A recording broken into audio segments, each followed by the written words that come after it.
नमस्कार दोस्तों, junior added शिक्षक भर्ती में बात करेंगे आगे की प्रक्रिया को लेकर और कब तक भर्ती पूरी होगी, क्या सूचना मिल रही है आप लोगों की भर्ती से संबंधित। और इसके साथ ही साथ एडेड विद्यालय में नई भर्ती शासनादेश जारी हुआ है और 2 सप्ताह में यहाँ पर प्रस्ताव मांगा गया है।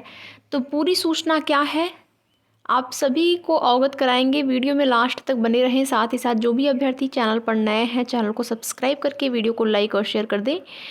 आपकी भर्ती से संबंधित जो भी महत्वपूर्ण सूचना होगी उसकी जानकारी आप सभी को इस चैनल के माध्यम से समय समय पर दी जाएगी। तो यहाँ पर सबसे पहले जूनियर एडेड शिक्षक भर्ती में अगर बात कर लें आगे की प्रक्रिया को लेकर शासनादेश के संबंध में क्या सूचना मिली है और उसके साथ ही साथ भर्ती प्रक्रिया कब तक कंप्लीट होगी। तो अभी तक की जो भी जानकारी है उसके अनुसार यहाँ पर यही सूचना है कि आप लोगों की जो भर्ती है वो दिसंबर महीने में कंप्लीट हो जाएगी, यानी कि नए वर्ष का तोहफा मिलेगा और दिसंबर लास्ट तक जो है आप लोग अपने विद्यालय में भी होंगे, ऐसी जानकारी प्राप्त हो रही है। और यहाँ पर किसी भी प्रकार का विवाद भर्ती में न हो, पूरी कोशिश अधिकारियों की है कि बाद में ऐसा न हो किसी भी प्रकार की विवाद की वजह से आप लोगों की भर्ती जो है कोर्ट में चली जाए। तो यहाँ पर देखेंगे शिक्षा निदेशालय से प्रक्रिया पूर्ण हो चुकी है। जो भी सूचना प्राप्त हुई है कि जो भी डेटा मंगवाया गया था मिल गया और यहाँ से यानी कि आपकी शिक्षा निदेशालय प्रयागराज से शासन को प्रस्ताव बनाकर भेज दिया गया है। अब शासनादेश की देरी है और शासन से मंजूरी की देरी है। जैसे ही शासन मंजूरी देता है शासनादेश जो है जारी होगा, उसके बाद आपकी सारी प्रक्रिया स्पष्ट हो जाएगी। कब क्या होना है, किस प्रकार से आवेदन लिए जाएंगे, कैसे मेरिट लिस्ट जारी होगी, कितनी सीटें हैं, चाहे टोटल सीटें हों या फिर विषयवार अलग अलग आपके 5 विषय हैं उनमें कितनी सीटें हैं, सारी चीज़ें आपकी क्लियर हो जाएंगी शासनादेश जारी होने के बाद। और उम्मीद है कि नवंबर यानी कि आपका आज देखेंगे 26 तारीख हो गई, नवंबर में ही आपका शासनादेश जारी होने की संभावना है और दिसंबर लास्ट तक भर्ती प्रक्रिया पूरी होने की उम्मीद है। तो आगे की जो भी जैसी भी सूचना प्राप्त होती है आप सभी को उससे अवगत कराएंगे। इसके बाद अगली अपडेट यहाँ पर देखेंगे एडेड विद्यालय में नई भर्ती को लेकर है, जिसका कि शासनादेश जारी हुआ है और यहाँ पर जो है न्यूज़पेपर के माध्यम से आप लोगों को पूरी सूचना दिखाएंगे क्या है, आप सभी लोग देख लीजिएगा। तो जैसा कि यहाँ पर आप लोग देख पा रहे होंगे, एडेड विद्यालयों में शुरू होगी आउटसोर्स कर्मियों की भर्ती, शिक्षकों के निलंबन की होगी जांच, जिलों से मांगा गया ब्यौरा। यहाँ पर देखेंगे बेसिक शिक्षा में बीते 3 वर्षों के दौरान शिक्षकों के निलंबन की जांच होगी। इसके लिए सभी जिलों से ब्यौरा मांगा गया है। निलंबन व बहाली में गड़बड़ी की शिकायतों के बाद यह कवायद हो रही है। बेसिक शिक्षा परिषद के सचिव प्रताप सिंह बघेल ने इस संबंध में सभी बीएसए को निर्देश जारी किया है। सभी जिलों से सूचनाएं आने के बाद देखा जाएगा कि किस शिक्षक का किस आधार पर निलंबन किया गया है, फिर कैसे बहाली हुई और कहाँ तैनाती दी गई। अगर गड़बड़ी मिली तो कार्रवाई की जाएगी।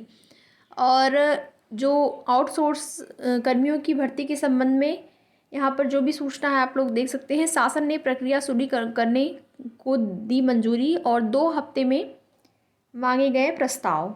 शासन ने अशासकीय सहायता प्राप्त माध्यमिक विद्यालयों में चतुर्थ श्रेणी कर्मचारियों की आउटसोर्स से भर्ती की प्रक्रिया शुरू करने को मंजूरी दे दी है। इन विद्यालयों को शासनादेश के अनुसार जो है ज़रूरी कर्मचारियों की संख्या निर्धारित कर 2 सप्ताह में प्रस्ताव डीआईओएस को उपलब्ध कराने को कहा गया है और विद्यालयों से प्रस्ताव मिलने के बाद डीआईओएस एक हफ्ते में मंडलीय समिति को अपने ज़िले की सूचना देंगे। फिर मंडलीय समिति 3 हफ्ते में सेवा प्रदाता का चयन करेगी और इसके बाद सेवा प्रदाता 4 हफ्ते में आउटसोर्स कर्मियों को उपलब्ध कराएंगे। इस संबंध में विशेष सचिव माध्यमिक शिक्षा एसपी सिंह ने आदेश जारी कर दिया है कि भर्ती में इस बात पर खास ख्याल देने को कहा गया है कि यह सुनिश्चित किया जाए कि विद्यालय में एक सफाई कर्मी व एक चौकीदार अनिवार्य रूप से रहें। तो एडेड विद्यालयों में इस प्रकार से आउटसोर्स कर्मियों की भर्ती के संबंध में पूरी सूचना आप सभी के सामने है। आप लोग पूरा न्यूज़ पढ़ लीजिएगा।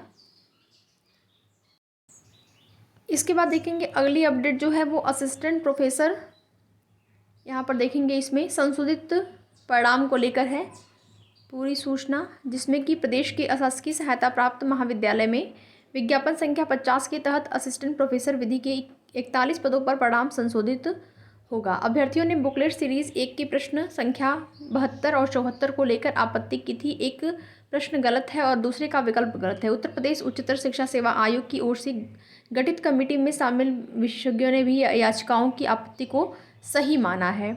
और इसमें देखेंगे 21 नवंबर को सुनवाई के दौरान विशेषज्ञों की रिपोर्ट के आधार पर 1 सप्ताह में संशोधित परिणाम जारी करने का आदेश दिया है और उसके बाद साक्षात्कार लिया जाएगा। आयोग के सचिव दयानंद का कहना है कि विशेष की रिपोर्ट के आधार पर परिणाम संशोधित करते हुए साक्षात्कार संपन्न होगा।